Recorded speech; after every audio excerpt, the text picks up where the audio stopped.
ตุกขอเอาปอไข่จับสันกันน้ำตาตกมานำจางเยินไหล2 ปีปนกว่าทำหาสู่นางมันก็เตียวตังปกเขินจูอ้อมเก่าเยายินข่าวเงานางน้ำตาตกเยาปอกสองน้องตั้งหาเผอจำมันไหล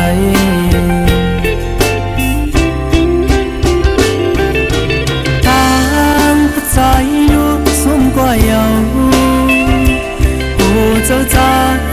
ก็เลยรู้แล้วเยากินหัวเท้าเยาเตียมเมพิเธอตาตีมากมี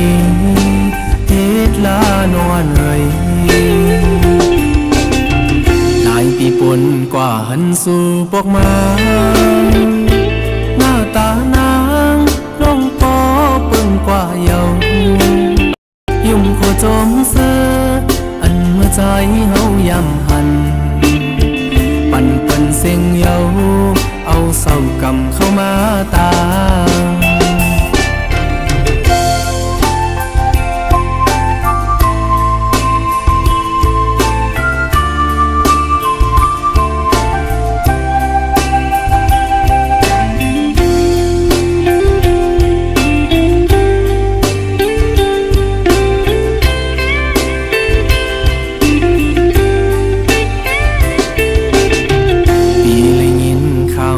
สู่น้องน้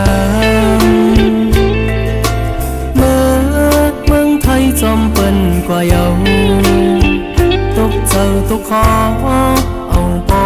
ไข่จับสันกันน้ำตาตกมานำจางเยินไหล2 ปีปนกว่าทำหาสู่นางมันก็เตียวตังปกเขินจูอ้อมเก่าเยายินข่าวเงานางน้ำตาตกเยาปอกสองน้องตั้งหาเผอจำมันไหล